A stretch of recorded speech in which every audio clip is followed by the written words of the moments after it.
All right, it is January 15th, our first newsletter of 2026. I hope the year is off to a great start for you. We've got a lot of data that we're going to go through. Now that we've collected all of the data for 2025, we can take a look at how the year went as a whole, and we'll do a mix of MLS and Beacon data this month.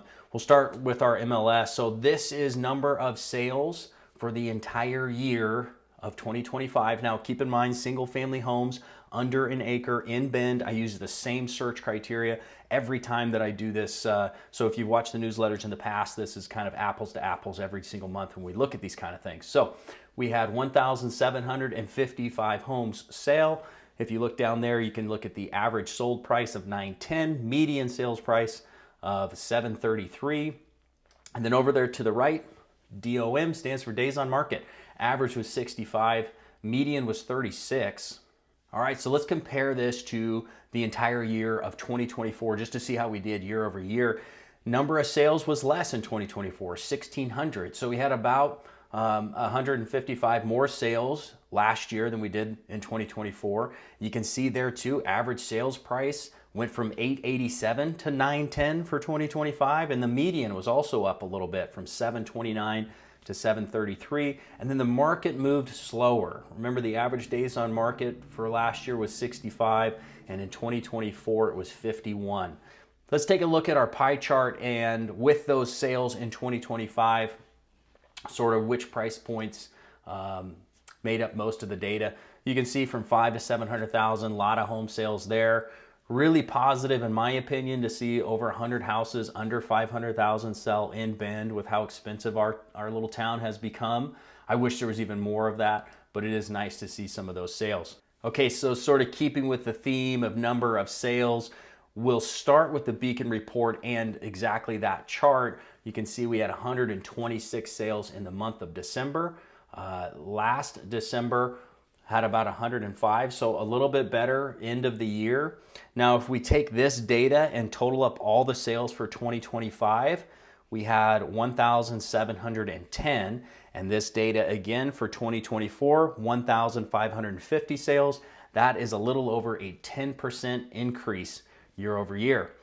Let's take a look now at the median price. That actually went down a little bit to 686,000 for December. It was about 700,000 last December, so not a dramatic change. Remember, it's the median, so it's not unusual to see huge fluctuations in this number. Also, every January, the Beacon puts out this chart, which is kind of interesting to see the median sales price over a long history of time. Here we've got 1997 to December of 25. So as I always say, inventory here in Central Oregon fluctuates. It goes down in the winter, it increases in the summer. So it's no surprise to see our inventory down at 2.5 months. This is exactly where we were a year ago. And remember, this summer, as you can see, we really peaked and had more inventory than we've had in probably about 10 years.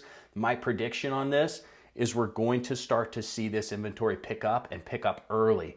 I think in early spring and even into early summer, a lot of people are going to get their homes on the market. So expect this number to go higher. And I wouldn't be surprised if we get to 6 months of inventory at the peak of the summer. So all of that kind of correlates too with how quickly the market is moving. And as we just discussed in the MLS data, it's not moving very quickly. Beacon report shows 53 days on market for the median. Again, this number will go down as we go into summer, but I'm curious to see if it stays a little bit elevated and the market moves a little bit slower than it did last summer. We'll talk about interest rates in just a second, but here's a glance at the chart showing cash transactions compared to financed ones. Fair amount of conventional loans happening there with 88 in December.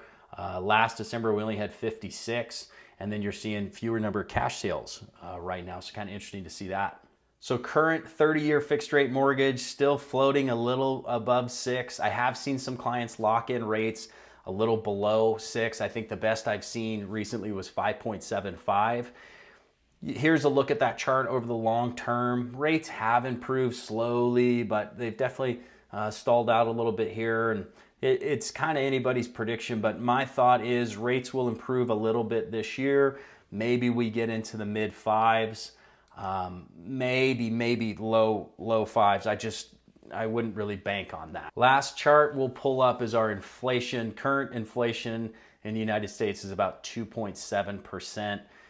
It's definitely, when you look at this chart, it looks promising coming from that peak that we had in 2022, but inflation's still a huge topic of conversation, and as the Fed makes adjustments and plans here for 2026, this is something we have to be cognizant of.